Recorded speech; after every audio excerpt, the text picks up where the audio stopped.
propage un son de paix dans le bois de la guerre.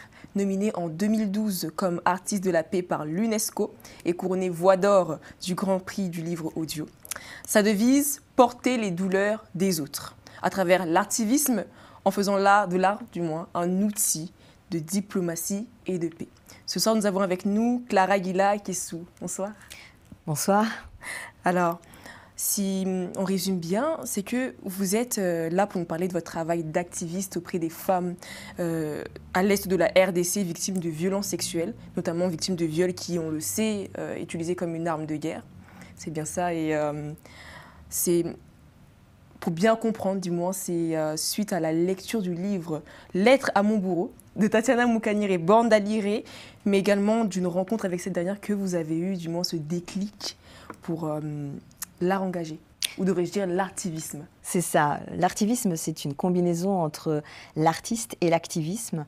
Et l'idée, c'est de faire en sorte, par l'art, de pouvoir proposer, moi l'art, c'est l'art théâtral, de pouvoir proposer à ces femmes qui sont victimes de violences sexuelles, de pouvoir s'exprimer au travers de textes de fiction, de textes de pièces de théâtre, et de pouvoir sortir tout ce qu'elles ont en elles, de douleurs et de difficultés.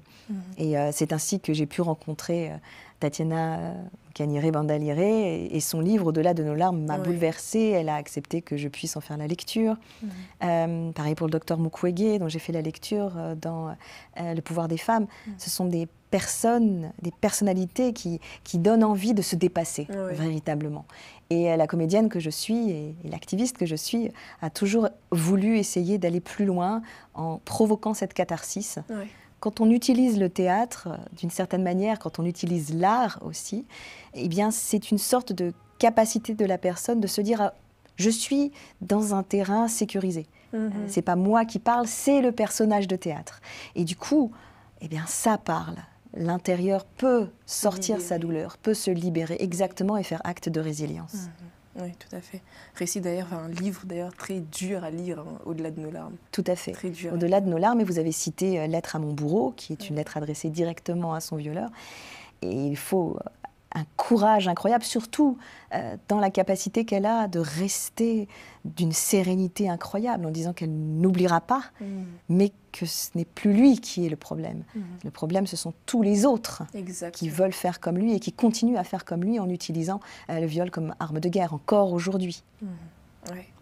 Et donc, c'est donc ce travail de libération que vous faites auprès des femmes. Et donc, dans quel territoire, enfin, dans quelle zone exactement à l'Est est-ce que vous opérez? Alors, bien sûr, il y a l'hôpital Panzi, qui est assez important.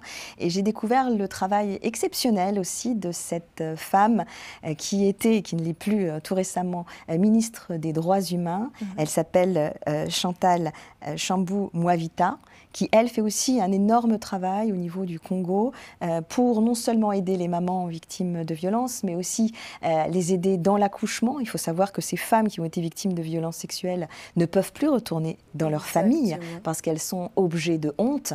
Elles sont l'objet de honte non seulement pour elles, mais pour toute leur famille. Elles sont donc rejetées. Et c'est vrai que... Doublement victimes. Doublement victimes. Elles sont mises au banc de la société pour avoir osé, en fait, être victimes. Et donc, il faut créer des lieux refuges. Et donc, cette ex-ministre des Droits humains a fait un travail incroyable pour les femmes qui accouchent, pour aussi leur permettre d'être autonomes financièrement, donc leur apprendre un petit peu le petit commerce, pour essayer de comprendre comment être indépendante et survivre en dehors de cette famille qui les rejette. Et je mets bien sûr en lien le travail qu'elle fait avec le fabuleux travail de City of Joy, la cité de la joie, qui a été mis en place par Eve Ensler, l'auteur des monologues du vagin, et qui propose cette ville refuge de femmes victimes de violences par l'art-thérapie, en leur proposant d'avoir une prise en charge des enfants, mais aussi de se reconstruire par la danse, le chant et le théâtre. Et donc, vous dites accompagner les femmes, ces femmes victimes de viol, à retrouver, je cite, une forme de dignité et de présence à elle-même, c'est-à-dire de présence à elle-même. Alors la dignité, on l'a vu, c'est-à-dire être en capacité d'être réinsérée dans une société qui ne veut plus d'elle. Et puis, cette capacité de retour à soi, vous savez que lorsque l'on est victime d'une violence infinie, il y a quelque chose qui est de l'ordre un rejet même du cerveau. C'est-à-dire que le cerveau n'arrive pas à accepter cette position de victime, à accepter qu'on a été choisi d'une certaine manière comme étant cette personne à qui la souffrance arrive. Et donc, quand on dit retrouver une conscience d'elle-même, c'est-à-dire retrouver la capacité d'utiliser son corps, réutiliser la parole. Certaines femmes n'osaient même plus pouvoir dire un mot après ce qui s'est passé. Elles s'enterraient dans un mutisme terrible. Et s'effacer complètement. Donc déjà, la réappropriation de soi-même est quelque chose qui est extrêmement important et qui marche très bien avec l'art-thérapie. Très bien. D'accord. Et vous parlez de l'art-thérapie, vous faites bien, parce que vous êtes une fervente défenseuse de l'art-thérapie, de ce que j'ai pu comprendre. Et est-ce que vous pouvez nous expliquer un peu plus quand même le concept quand même? Avec plaisir. Alors, l'art-thérapie, c'est l'utilisation de l'art dans un but non pas de guérison totale, ce serait bien sûr dans le cadre post-traumatique comme celui dont on parle, ce serait vain de penser qu'on réussit à revenir comme on était avant. Non, la cicatrice, elle sera toujours là. Mais l'art va permettre un encadrement, va permettre un recueillement des propos, va permettre de faire sortir, on parlait de catharsis, quelque chose qui est là. Et du coup, ça va aider la personne à se reconstruire. Et donc, c'est dans ce cadre-là, justement, d'art-thérapie que j'ai voulu enregistrer cette chanson de Mothers of the Earth, les mamans de la Terre, exactement, que vous allez voir, parce que c'est un lien pour moi important d'utiliser l'art pour permettre aux autres de pouvoir s'exprimer. Et toujours dans l'art-thérapie, vous disiez que dans la société française, c'était un peu dur de l'intégrer. Maintenant, comment l'intégrer au sein d'une société qui, disons-le clairement, eh bien, n'a pas un fort rapport avec tout ce qui est psychologique, dans un premier temps, mais en plus au sein d'une société qui a besoin, disons, d'une aide concrète, physique. Comment est-ce que vous faites pour l'intégrer, cette art-thérapie? Alors, ce qu'il faut savoir, chaque année, j'organise la Journée mondiale de l'art. C'est le 15 avril. Je ne sais pas si vous connaissez cette date. On connaît plus le 8 mars pour les femmes. Mais le 15 avril, c'est la Journée mondiale de l'art. Et je l'organise sous l'égide de l'UNESCO et de l'Organisation mondiale de la santé, l'OMS. Aujourd'hui, il a été prouvé par l'OMS, je crois qu'il y a plus d'une centaine de rapports qui montrent les bienfaits psychologiques de l'art sur la personne. Au point où, et ça nous vient du Canada, il existe des prescriptions médicales, vous le dites vous-même, certains médecins prescrivent, plutôt que de tout de suite penser chimique, avec des médicaments lourds, encore une fois, je ne dis pas qu'ils doivent être remplacés, mais accompagnés, plutôt quand on sent qu'une personne est sur une pente dépressive, de tout de suite prescrire un antidépresseur, on prescrit des séances muséales, donc on va proposer à la personne de pouvoir aller s'immerger dans le monde du beau, dans le monde de l'artistique, pour essayer de trouver une capacité à la fois d'expression et puis de méditation. Il faut savoir qu'il y a ces deux côtés, à la fois dans l'art, un côté immersif et un côté méditatif. Et ce qui est intéressant, c'est qu'aujourd'hui, c'est vrai qu'en France, on a toujours beaucoup de mal à savoir quel est le statut de l'art-thérapeute, comment essayer de faire en sorte que l'art-thérapie ne soit pas vue comme une menace au laboratoire, etc. Les deux sont fondamentalement complémentaires. On le voit avec les clowns dans les hôpitaux pour les enfants. Aujourd'hui, on a de plus en plus de musiciens aussi dans les soins palliatifs qui viennent proposer aux grands malades de pouvoir, malgré la souffrance, accepter après un air. Je pense à Claire Aupert qui fait un violoncelle magnifique et qui a créé le pansement Schubert. Alors elle fait justement, elle joue cette ère de Schubert et on va voir en fait décroître la souffrance des personnes en soins palliatifs ou même des personnes qui vont être dans des maisons d'arrêt ou des personnes qui sont censées être au banc de la société.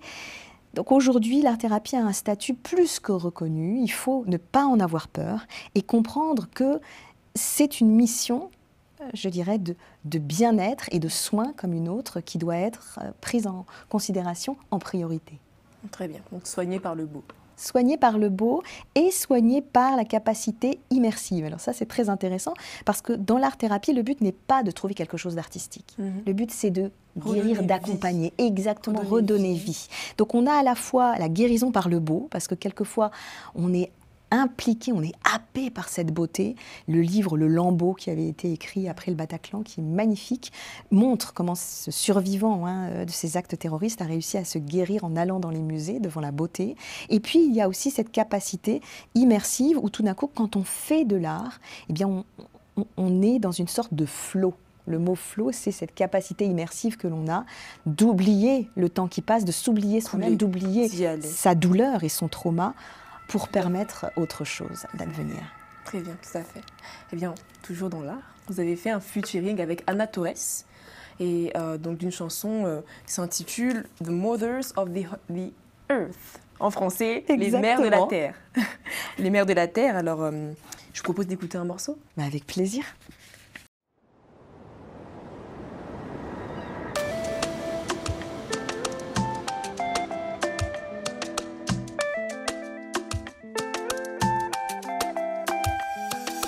How to be a woman who brings a dream to life and still be the one who holds it all and survives.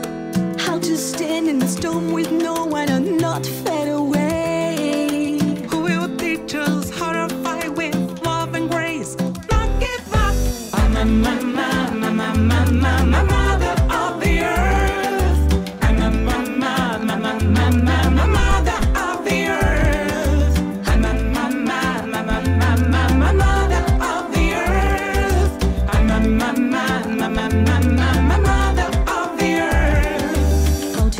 Stories that no one ever writes, and still let the way for others lost in the night. How to stand as a one when the world keeps breaking apart. Come to teach us, stand together, hold our hands, and raise our voice. I'm a mother of the earth. I'm a mother of the earth. I'm a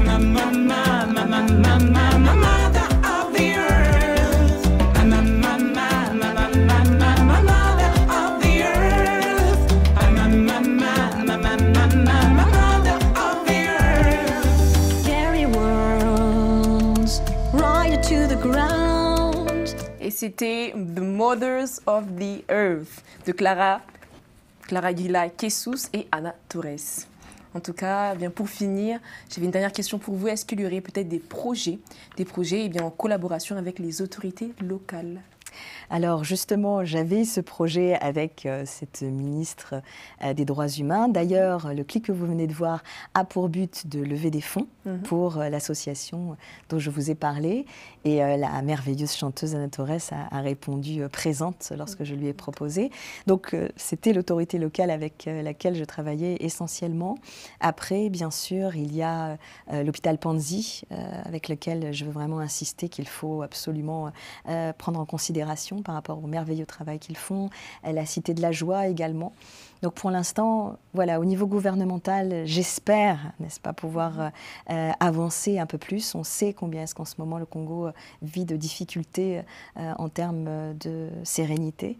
Et c'est quelque chose, voilà, qui est aujourd'hui, ou devrait être en tout cas, une priorité au niveau de l'ordre international, venir en aide à cette population. Pour faire en sorte, surtout, qu'on puisse faire cesser le viol comme arme de guerre. Oui. Je m'appelle Tchambou Mavita Chantal. Je suis avocate au barreau du Nord Kivu à Goma. En tant qu'ancienne ministre des Droits humains du Congo et présidente de l'association Univers de paix et de développement, je tiens à remercier de tout cœur pour cette chanson, Mother of the Earth, les mamans de la terre, qui célèbre les mamans du monde entier. Merci beaucoup à la générosité de Guila Clara Kessou et Anne Torre de nous permettre, avec cette musique, d'élever des fonds pour les mamans congolaises que nous soutenons déjà avec cette association. À la fois pour les aider dans le cadre des victimes de violences sexuelles, après l'accouchement ou encore pour une autonomie financière. Je souhaite que cette chanson puisse aller plus loin pour permettre de vivre dans un monde plus juste, plus respectueux et plus pacifique dans l'univers entier. Je suis de tout cœur avec vous, Madame Clara et Madame Anne. Eh bien, nous quittons sur ces mots. Nous quittons sur cette espérance de conditions meilleures pour les femmes de la République démocratique du Congo et de la femme en général. Et merci à vous, Clara. Merci pour votre présence. Je vous souhaite une bonne suite de programmes sur les antennes de Global Africa Télé Sud. Et vous pouvez nous retrouver sur YouTube, mais également sur le canal 217 pour ceux qui nous suivent sur Canal Sat Afrique.